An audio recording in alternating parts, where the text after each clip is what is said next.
There is so much content today that we are breaking it up into 2 parts so that we can get it to you as quickly as possible. Part 1, that would be this one, will cover the regional updates, and Part 2, which is obviously the other one, will cover the politics and intrigue, and also economics and war crimes. So let's go ahead and get Part 1 started with our assessment of the current status of the war. First, we assess that Russia's largest missile attack of 2023 was disruptive, but unsuccessful in causing a long-term impact on Ukrainian infrastructure and was ultimately a waste of precious munitions.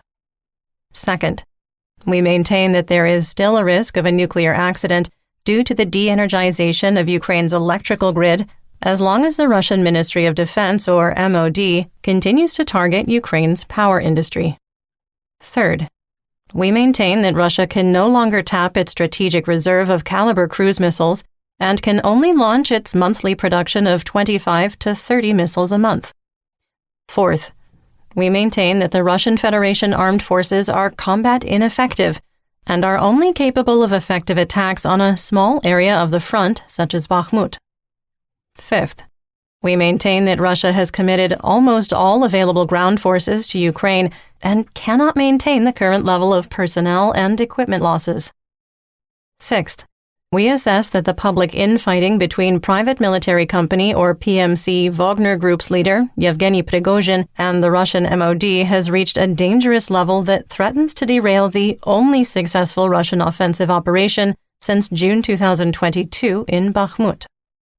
Seventh, we maintain that the Russian MOD is actively working to eliminate the influence of PMC Wagner Group and Yevgeny Prigozhin, both on and off the battlefield. Eighth, we maintain the Kremlin is actively attempting to topple the legitimate government of Moldova. And finally, we maintain that the Kremlin is actively interfering with the Georgian government's attempts to join the European Union.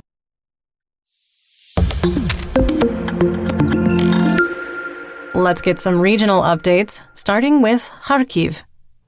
In the Dvorichna operational area, the General Staff of the Armed Forces of Ukraine, or GSAFU, reported that Hryanikiivka was attacked unsuccessfully by Russian forces, while the Russian MOD reported their forces attacked Ukrainian positions with artillery and airstrikes. The GSAFU also reported that Vilshana was shelled for the second time in 3 days. In Kharkiv, power has been restored to 90% of the region, while half of the city of Kharkiv remains without power after the largest missile strike on Ukraine in 2023. Moving on to the Donbas region in Luhansk. Luhansk Oblast Administrative and Military Governor Serhiy Haidai reported Ukrainian forces were on, quote, active defense in the Svatova and Kremina operational areas and tipping over to being on the offensive in the Lysychansk operational area. He described the situation as, quote, relative silence on the front line, end quote, due to Russian forces suffering heavy losses and needing to reconstitute their units. Our favorite FSB colonel, convicted war criminal, Kremlin pariah, and failed Mobik Igor Strelkov-Girkin, reported the combatants were engaged only in, quote, positional fighting. Russian efforts over the last few weeks to try and coordinate light infantry, armor, artillery, and aviation at the company level has largely failed. To Haidai's point, no fighting or significant artillery activity was reported in the Svatova operational area. In the Kremina operational area, light positional fighting continued in the forests and tree lines near the settlements of Ploshanka, Makiivka, and Nevsky. A Ukrainian source reported continued light fighting in the area of Chervonopopivka. Governor Haidai said, quote, it cannot be said that the settlement is completely deoccupied, but the situation there is under control, end quote. South of Nevsky, Ukrainian forces have been recorded pushing Russian troops back over the last 7 to 10 days, but we didn't adjust the map due to a lack of additional intelligence. Positional fighting continued in the forested areas south and west of Kremina and near Dibrova, with no change in the situation. In the Lysychansk operational area, It is now the 306th day of fighting for control of Bilohorivka, the one in Luhansk. Mercenary mill blogger War Gonzo indicated that the current wave of attacks had culminated, stating, quote, "Units of the armed forces of the Russian Federation have been undertaking campaigns against Bielogorovka for several weeks now, which end with a return to their starting point," end quote. Governor Haidai reported that Ukrainian forces held their positions, quote, "firmly," and, quote, "sometimes even moves forward." In Russian-occupied Novodruzhezk, which is 9.5 kilometers east of Bilohorivka, Mobex complained about being transferred by the Russian MOD to the Luhansk People's Republic, or LNR, 2nd Army Corps as so-called volunteers, reporting there were only 8 survivors left in the unit. During their video appeal, incoming artillery strikes, although distant, could be heard. We stretched the area of uncertainty further east into parts of Novodruzhezk, which has been subject to heavy Ukrainian artillery fire.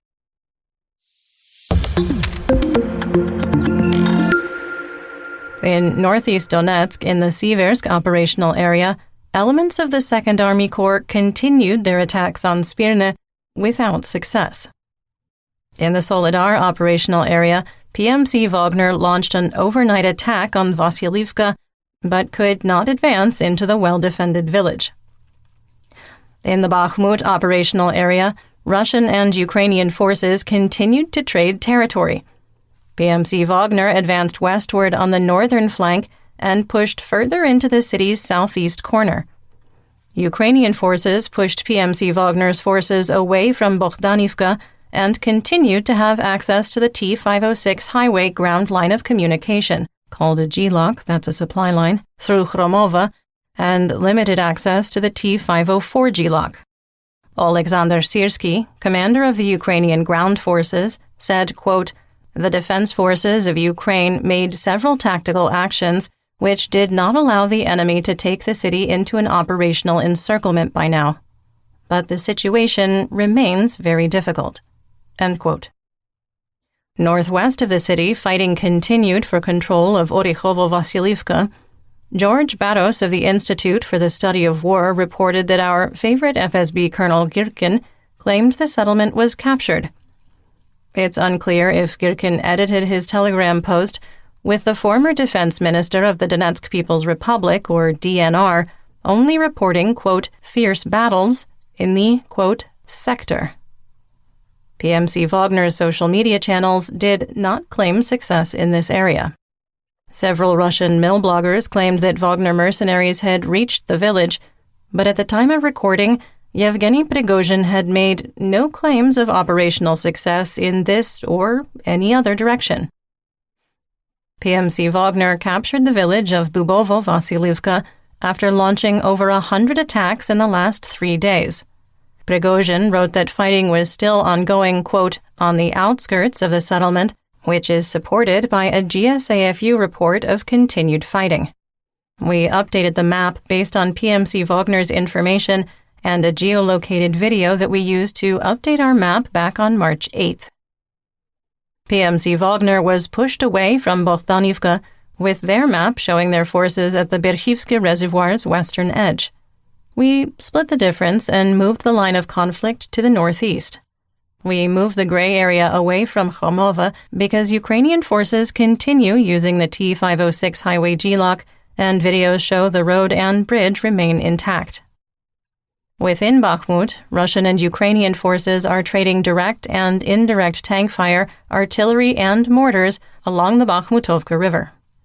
In the southeastern part of the city, Wagner forces advanced on Miru Street, west of the Donba Reservoir.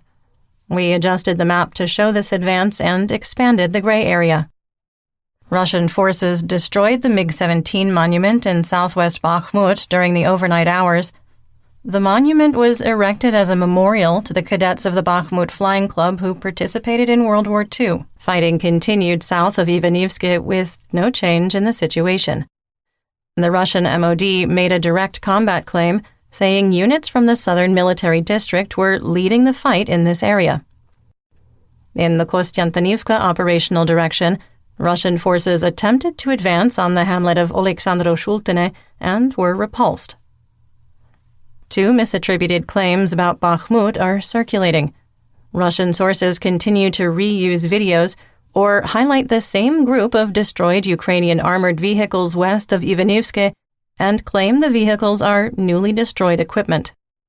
Ukrainian sources are circulating a video of a Russian ammunition depot destroyed in Kurdyumivka, claiming a NATO-provided JDAM bomb destroyed it. The video was recorded in January and resulted from a drone-directed artillery strike. Some assessment: while Ukrainian forces hold the most critical defensive lines and maintain multiple GLOCs, the situation remains fluid. Russian forces complain about ammunition shortages across the theater of war, and we continue to see strong evidence that Russian troops and PMC Wagner mercenaries are dealing with a shortage of anti-tank weapons. We maintain that, short of using chemical, biological, radiological, or nuclear, that's CBRN, weapons, the Russian military will continue doing everything possible to capture Bakhmut. In Slovyansk, the Ukrainian government is deploying portable bomb shelters at bus stops and public areas and has installed almost a dozen concrete structures. You're listening to the Malcontent News Russia-Ukraine War Podcast. Our team of journalists, researchers, and analysts is funded by readers, listeners, and viewers just like you. To support independent journalism, please consider becoming a patron. You can find us on patreon.com/Malcontent News. In southwest Donetsk, fighting continued in the usual places with the same results, mostly. Our favorite FSB Colonel Girkin did drop a surprise, claiming that the fighting around the Krasnohorivka Plateau is being led by the Russian Second Army Corps, formerly of the LNR. There was no change in the situation. Girkin also added his voice to the chorus of reports that the hamlet of Vesele was under the control of Russian troops, adding that the area had been captured last year and Ukrainian forces have a very strong second line of defense. Despite the lack of visual evidence, we have 3 independent reports and 2 from trusted sources. Based on the available intelligence and terrain analysis, we went ahead and updated the map. Russian troops continued their attempts to advance across the H-20 highway to Kamyanka. South of Avdiivka, the situation remains unchanged. Russian troops attempted another head-on attack on Ukrainian defenses in Avdiivka. Russian forces also continued attacks west of Vodyana along the northern edge of Pervomayske and north towards Syeverne. In Vodyana, an armored platoon mustered on the earthen dam in the center of the village, with their movements exposed to drone activity.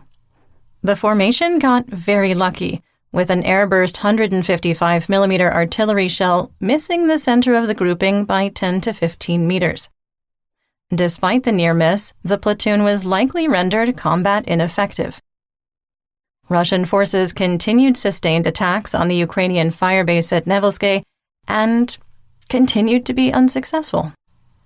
In the Marinka operational area, fighting where Marinka once was continued, with favorite FSB Colonel Girkin criticizing the Ukrainian active defense, reporting that Russian troops had been pushed back 100 to 150 meters, but at great cost.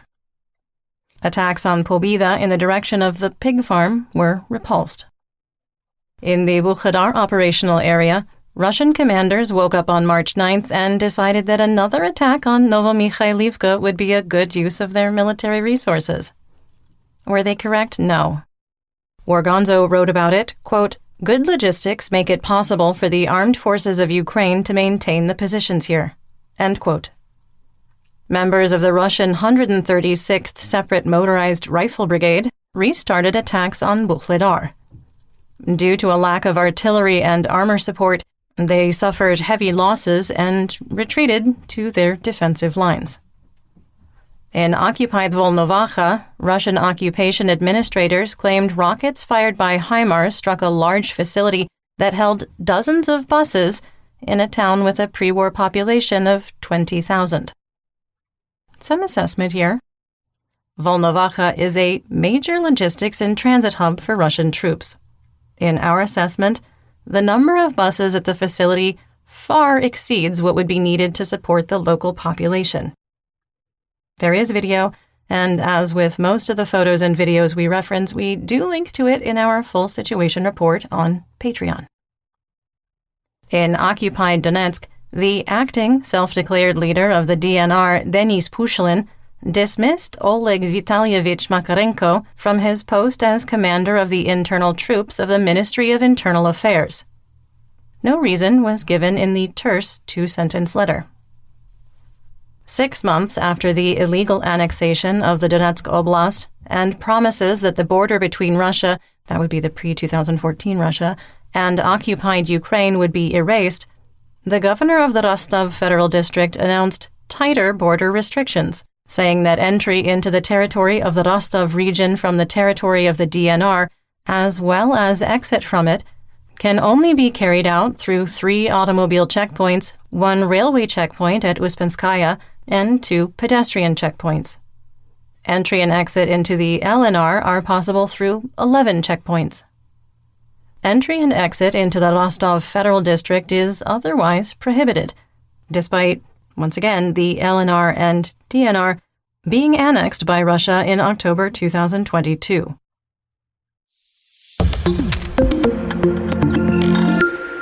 Now to Zaporizhzhia. A quick errors and omissions first. Yesterday we reported a brush fire erupted in Enerhodar that burned 4 acres. Well, that should have been reported as 4 square kilometers, and we appreciate your understanding. After 11 hours of being disconnected from the power grid, engineers restored the 750 kilovolt power connection to the Zaporizhzhia nuclear power plant and brought reactors 5 and 6 to hot shutdown. International Atomic Energy Agency, or IAEA, Director General Rafael Grossi said, quote, "Today's loss of all external power once again demonstrated how fragile and dangerous the situation is for the Zaporizhzhia nuclear power plant. That very much remains the case after the 750 kilovolt line was reconnected yet again. Experience tells us that this will most likely happen again and again unless we do something to prevent it." End quote. After Russian missile attacks in the pre-dawn hours of March 9th, Ukrainian engineers had mostly reconnected power, water, and heat to residents of the Zaporizhzhia region, except for the settlement of Skvortsov. Hours later, Russian S-300 anti-aircraft missiles used for a ground attack struck infrastructure facilities in Zaporizhzhia again, knocking out power to almost 1/3 of the city. In the Black Sea, Crimea, Mykolaiv, and Odessa region, Operational Command South, or OCS, reported 8 Black Sea Fleet vessels on patrol, including 2 frigates capable of launching up to 16 caliber cruise missiles. Repair work on the rail section of the Crimean Bridge over the Kerch Strait continues, with the first new span of the railway section installed, while repair work continues on one of the badly damaged bridge supports. The rail section is not expected to reopen until summer 2023. Russian troops started building a defensive line on the western border of the Leninsky district in occupied Crimea. The Dragon's Teeth being installed divide the Kerch Peninsula from the rest of Crimea. In Odessa, repair work to the power grid continued. Public transit and railroad service have already restarted, with consumer users experiencing rolling blackouts to load balance the system.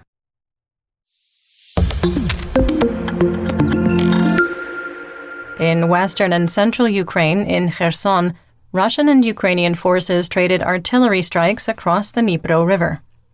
Russian forces carried out 79 fire missions, firing over 400 artillery shells, mortars, Grad and Smerch rockets, indirect tank fire, and drone-delivered IEDs, killing 4 and wounding 3. The city of Kherson was shelled 9 times, targeting the residential areas of Ship and Korabelnaya Square. Multiple reports and a video circulating on social media allegedly show that a Ukrainian Special Operation Force unit had infiltrated Russian-occupied Nova Kakhovka and was engaged in a firefight with Russian troops. The video is reportedly authentic, but we can't confirm if the fighting is between Russian and Ukrainian troops, Russian troops fighting amongst themselves, or is misattributed. Social media reports and pictures indicated a Russian ammunition depot in Tavriisk was destroyed. Engineers restored power in the Kirovohrad Oblast after Russian cruise missile strikes damaged regional infrastructure. In the village of Pythaitse in the Ternopil Oblast, debris from a Russian cruise missile intercepted yesterday damaged 5 buildings, including a private home. No injuries or power outages were reported. In the Zhytomyr Oblast, rolling blackouts were instituted due to the damaged electrical infrastructure. In north and northeast Ukraine, officials reported that the electrical supply in Kyiv had been restored 12 hours after missiles struck the city, wounding 3. In Sumy, debris from an Iranian-sourced Shahed-136 kamikaze drone that was shot down was found. On the Russian front, across the border of Sumy in the Russian village of Plekhovo, Russian opposition partisans operating from Ukraine claim they crossed the border and urged residents, quote, not to go to work for the next 2 weeks due to planned, quote, surprises. They also said it was time for Russians to rise up and join the fight against Russian President Vladimir Putin. In Belgorod, local officials claimed construction of the Belgorod Ditch was completed. The border defenses combine half-height concrete dragon's teeth, barbed wire, steel cable, anti-tank ditches, and berms. As we reported earlier in the year, the concrete dragon's teeth were already crumbling, so that's nice. The project cost the oblast 10 billion rubles. Television and radio stations were hacked in Russia, again, broadcasting a warning of an imminent nuclear strike and advising residents to prepare and seek shelter. And on that note, this is the end of Part 1. In Part 2, we'll cover all of the politics and military intrigue, so if that's your jam, I hope to see you there.